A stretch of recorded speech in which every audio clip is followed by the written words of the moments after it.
Young, tipsy, and black. What's going on, everybody, and welcome back to another episode of the Young, Tipsy, and Black podcast, a podcast combining two of my favorite things, wine/spirits and music. Welcome in, everybody. Anybody new, anybody old, thank you so much for tuning in. Before you do anything, like and subscribe, right? Write some comments. Let me engage with y'all. Let's go back and forth, because I got some controversial shit we finna talk about in the Tipsy Tea section. So I'm pretty excited about that, because I'm confused, and maybe you can help me be not confused. Okay, maybe you can. So let's just jump right into it and discuss what's in my cup. So, as I mentioned last episode, it is Jazz Appreciation Month for the entire month of April. And so I'll be showcasing another jazz album. And whenever I think of jazz, last episode was a Cabernet Sauvignon, a deeper red. But I also think of jazz in a lighter way as well, right? A chiller, more relaxing, more just like ooh, right?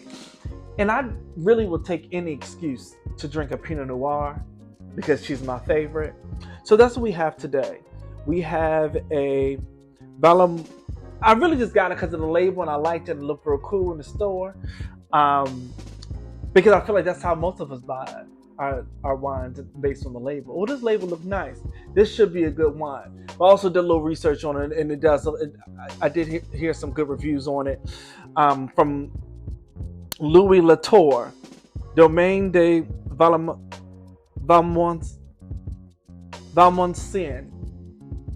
Put it right there so y'all can see that. I know I butchered that name, and that's okay, because you know why?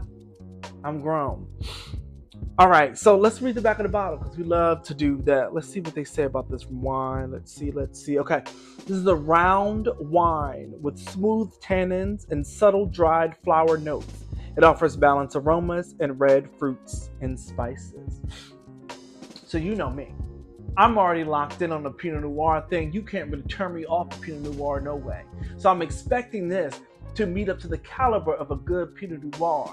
You know what I'm saying? Especially with a cute little label like this. You got all this nice little, what is it, calligraphy, got a nice little Sanskrit kind of situation going on. Little, what's it called? No, that's not calipari. What would it be called? The cursive. I forget what it's called on the Google Docs and the Microsoft Word, but that's what I'm talking about. All right, let's see. A nice red, got nice color to it, nice smell to it. We love to do it. We got to do all the things. Let's see.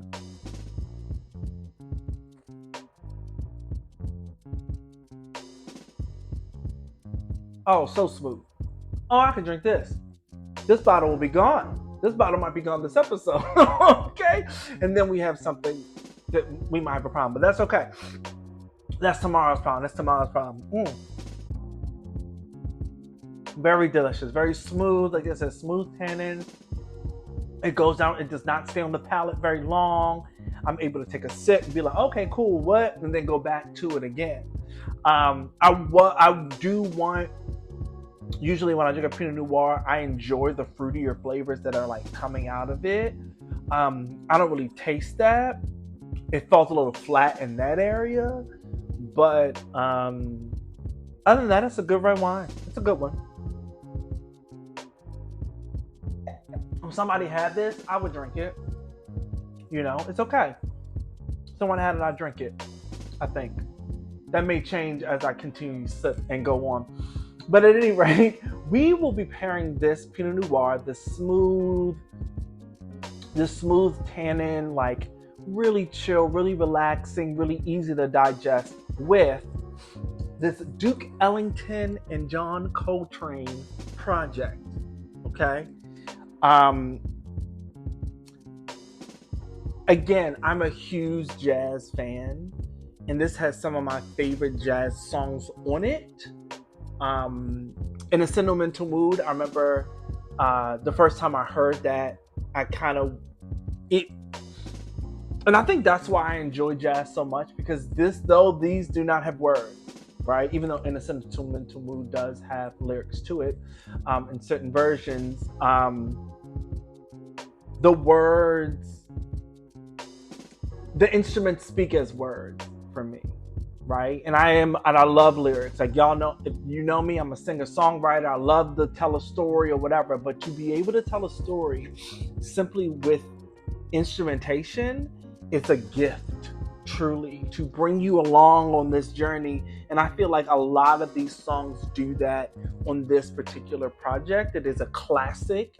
And, when it came out, apparently it was not a classic in the 60s.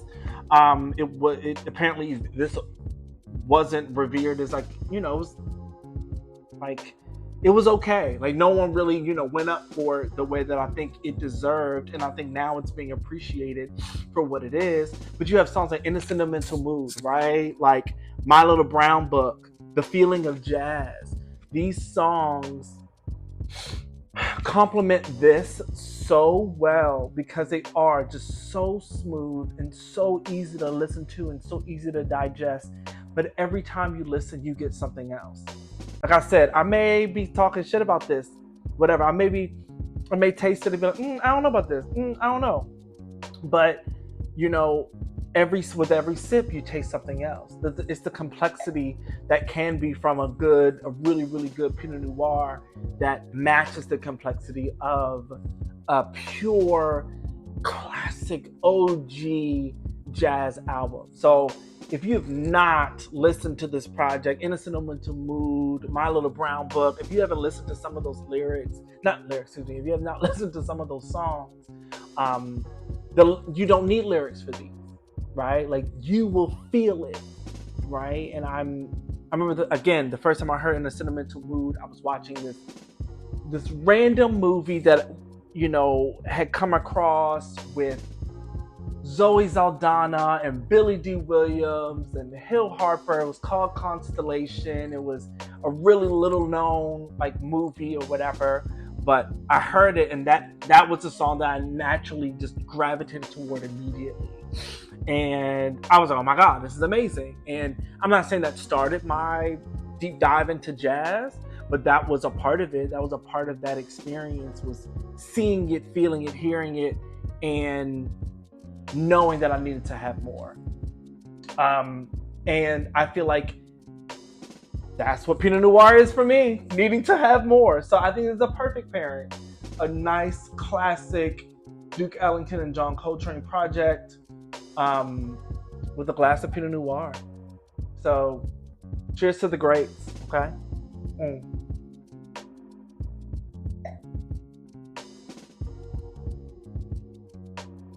Yeah, this is good. It's okay. It's all right. Not my favorite one. Not my favorite Pinot Noir, okay?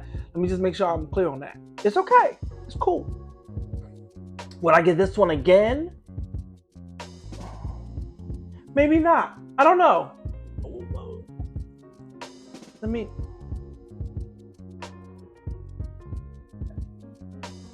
Feel like kombucha girl. Maybe. Let's jump into the Tipsy Tea section. Shall we? Okay. Okay. So I typically don't say things about Kanye West, but he has joined in the mess that is the rap beef that's going around, talking about Drake and J. Cole and, putting out a new song with Kendrick and what's it called? Like This or Like That or something like that is called. So it should be, apparently it's a good project. It's a good song. I've only heard a little bit of it. I don't typically support Kanye because of some of the things that have happened over the years. And it's not like, he isn't good at what he does. I don't have the bandwidth. I don't have it, guys. I'm sorry. I don't know. But he did take some shots at Drake and says, y'all so out of sight, out of mind, I can't even think of a Drake line. Play J. Cole, get the coochie dry, play this shit back 130 times. So he just taking shots at them. I don't know where his business lies and all this. I'm not sure there is any business in it, but I guess people just want to jump in, I guess. I don't damn know. I don't know. So this next part, I'm determined to understand the and this is something that I've taken on personally. Let me preface this by saying I've taken this on personally, but I have taken on the responsibility personally to try to understand the Taylor Swift I don't know, I don't want to say effect, but like thing. I'm really trying my best to really get it because right now I don't. And I'm trying to. Really, I am. I just don't. So, for example, her album just came out, and before the album even came out, the people were saying like, "Oh my God, this is going to be album of the year." There are voters who were already like, "Yeah, she's basically a shoo-in for album of the year." At the Grammys, obviously in 2025. And again, this is before the album came out this past Friday. And I'm sitting here like, wow, what a privilege. You know what I'm saying? To not even hear it, to not know what's going on, but for everyone to be like, you know what? You're a winner. We want you to win. We want you to win so bad that before we even hear the shit you put out there, you've already won it. Crazy to me. At the Grammys, right? At one of the most prestigious, right? If we're talking in America land, the most prestigious awards show for music. I just feel such a confusion with that because, again, you ain't heard shit. Now, I'm not saying that, oh, you can't have expectations that it's going to be really, really good or it's going to be fantastic. Same thing with Beyonce, personally, for myself. I think that Beyonce creates great things. But to say it already won album of the year before hearing it, I don't know. Sounds crazy to me. No? Maybe. So again, this is a world that exists, that Taylor Swift exists in, right? It's very interesting, very unique, very special. And I've really been trying to wrap my brain around what that even is, because it is such a unique, weird, like, it's just weird. Like, how can you be so lucky, if that makes sense? I don't know if lucky is the word. I don't know if, like, I guess maybe it is just a privilege. Maybe it's just a fucking privilege that she just happens to have. And I don't know. I just don't get it. But at any rate, she does this. Then the album comes out on Friday, right? People say, oh my God, it's going to be amazing. She's going to win album of the year. The voters, the people that actually vote for this shit, said that it already is, up for it, period. And don't get me wrong, I'm not saying that it's shouldn't be in contention for album of the year. But you haven't even heard it yet for you to say that shit, right? Like, that's confusing to me. No? Is that confusing? Am I okay, great. We'll sip on that. Or gulp, Torrance, my goodness. The heck? So, that's the first thing, right? The second thing is that when it was released on Friday, it got 400 million streams in a day on Spotify, which is like breaking the records. So like, shout out to her for doing that. That's kind of cool. So that enticed me to go and listen to the project. And I'm curious to know what makes her so different from the Lana Del Rey. You know what I mean? Like, what makes her so different from the other pop-ish girlies who are doing similar things? Like, what makes Taylor Swift such a spectacular... Maybe Lana Del Rey isn't the name. Maybe there is somebody else that I've just drawn a blank on. But, like, what makes her so special and so different? Because I'm listening to the project. And while I'm listening and the lyrics aren't bad, right? The girl can write a song, right? I've never debated that. But vocally, I just don't get it.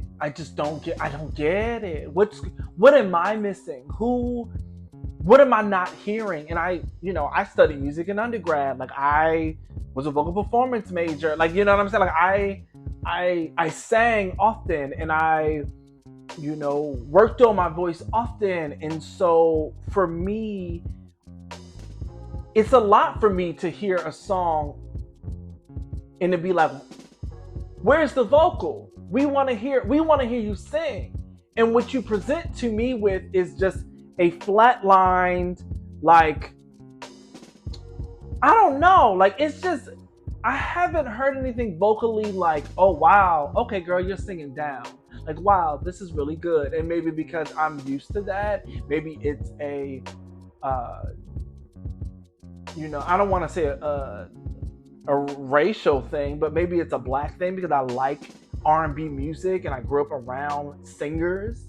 Like people who like Whitney Houston says, I listen to singers. I very rarely listen to people who cannot sing, and I think maybe because of the church, right? And I say a black thing, like a racial thing, like growing up in a church, right? Growing up Catholic, but going to a Catholic church that plays gospel music and that sang gospel music, I just don't see the hype around Taylor Swift the way that I would feel like should be around certain other artists, right? Like I love the Billie Eilishes, and I feel like Billie Eilish is, she's getting her credit. She does her thing.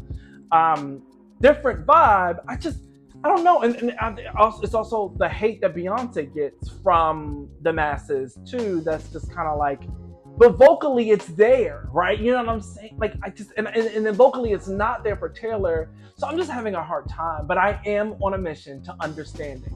I'm on a mission of understanding, and I would appreciate if someone could break it down for me so that I can understand what Taylor Swift brings to you personally that I may just not understand. Because I know sad music, right? We all love a good sad song. I do know breakup music. I'm all about that as well. I'm all about a good love song as well. Like I understand hell, growing up in the R&B world, that's what it is. Rhythm and blues. It's about heartache, heartbreak, great big love, right? Like I know those concepts as themes for songs. But I'm just so used to it being coupled with like a vocalist. And when it's not a vocalist, I have a hard time wrapping my mind around what brings this sort of colossal success behind someone who isn't necessarily giving the vocal that you would expect, right? And then you watch them on stage. Like I've watched a couple videos, right? Because I can't sit through, that little tour documentary she had. I couldn't bear it. But you see it and you're like, oh wait, it's just not like the dancing ain't dancing, the singing ain't singing. So what am I doing here? You know what I'm saying? So again, I'll wrap this up because I think I've been kind of tangentially going, but like I just don't get it. And I would love some thoughts from everyone and anybody who has an experience. Like everything has been Taylor Swift. All the music blogs, everything for the last 5. It's like 13 different ones, like on different websites. I'm just like, this is what it is. Taylor. I'm just like, I don't get it. I want to get it. I do. And I'm not saying the music doesn't sound good. Some of the music doesn't sound good because some of it sounds okay. Like some of it is not bad, but it's never at that level of, oh my God, she's descended upon us. I don't get it. Maybe you can help one of these days. Anywho, moving on from there, I feel like I've kind of talked too much shit. And we can move on from there.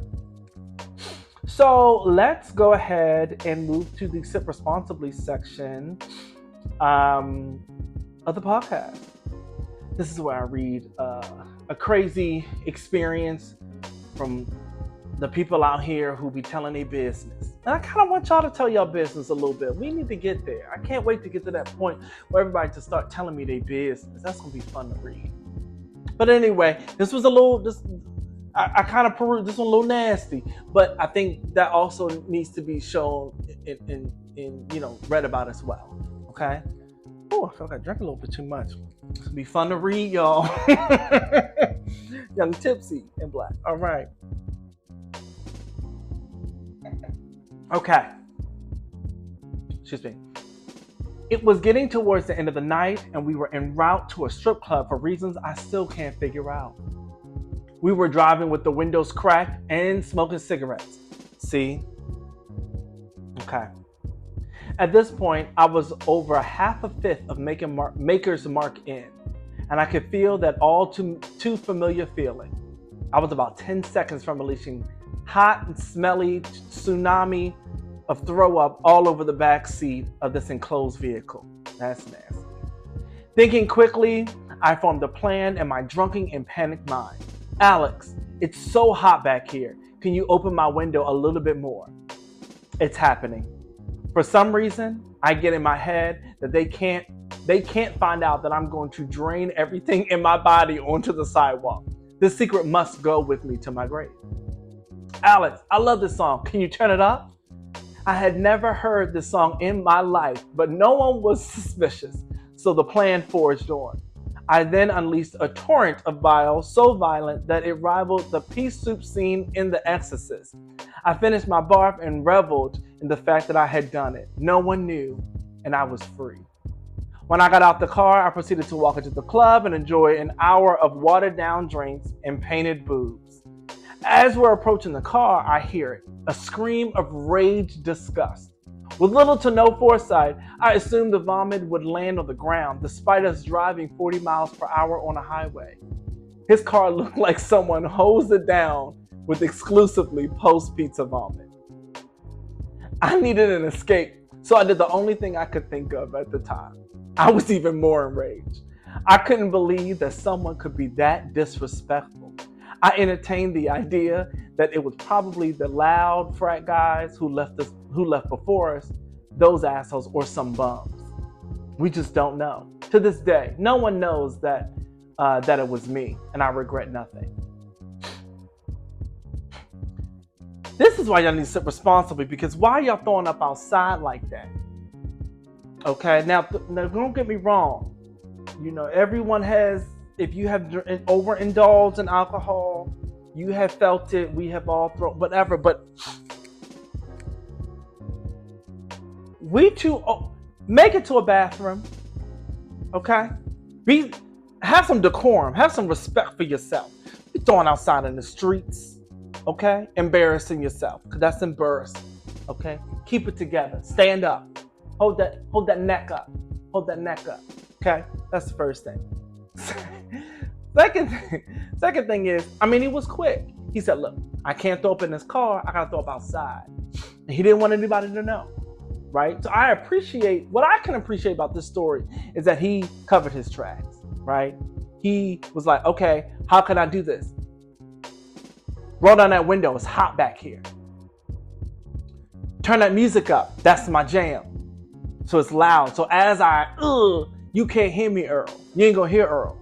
Okay? You're going to hear this music blasting. And the fact that nobody saw, the fact that you couldn't see his head out the window throwing up, where your side mirrors? They not working? I don't know. That they must have all been drunk, clearly. But then to come back outside and to be even more pissed off because now you got to play this off. That's a respectable game plan. I'm not going to lie to you. If you do something like that disrespectful to somebody's car, and they don't know it's you, yes, you can be honest and fess up. Wow, that's dirty, that's nasty, you're trifling. I'm not taking you nowhere else. Or you could be like, wow, it was probably them raggedy mother, you know what I'm saying? Like, it's okay. Those little things, that, a little white lie. I'm not saying a lie, because y'all like to lie. Right? Don't lie for real. But like this one is like I can't believe they did that to you. That would be, I can't believe they did that to your car. That is so disrespectful. They don't have no respect for good things. You work hard for what you got. And you just had a car wash. That would be me. And you just got one. You just got a car wash. That is crazy. I can't believe they did. So yeah. So if you don't want to lie, y'all need to start sipping more responsibly. And then I'll also be like, look, pull this car over. I got to throw up, right? That's adult, right? The adult thing is pull a car over, let me take care of myself real fast, and then we can be on to the strip club, right? Because you don't want to mess up the evening, so it's just like, it sounds like that's not what he wanted to do. Hey, he probably didn't want to look like no bitch, being like, oh, I got to throw out, I can't hang, or whatever. But a half a bottle Maker's Mark in, yeah, who can hang? You know what I mean? So I say all that to say, yes, the important thing is to sip responsibly, truly. But I mean, if you can't, you got to cover your tracks. I can't believe they did that to your white car. I cannot. Who would do that? What would make someone do? Yeah, that would be me. 150%. So sip responsibly, y'all. Don't be throwing up on people's shit and then having to lie about it, because that's disrespectful. But also, if you're going to do it right.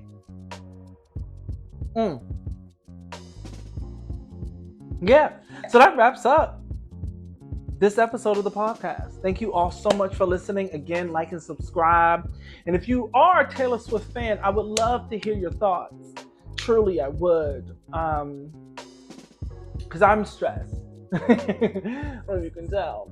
Maybe I'm just not getting it. And it's okay if I'm not getting it, but I would just like to get it. That's all. I would like to be a part of that number that gets it. And I'm convinced that I can do that at some point. So yeah. Thanks, y'all. Peace.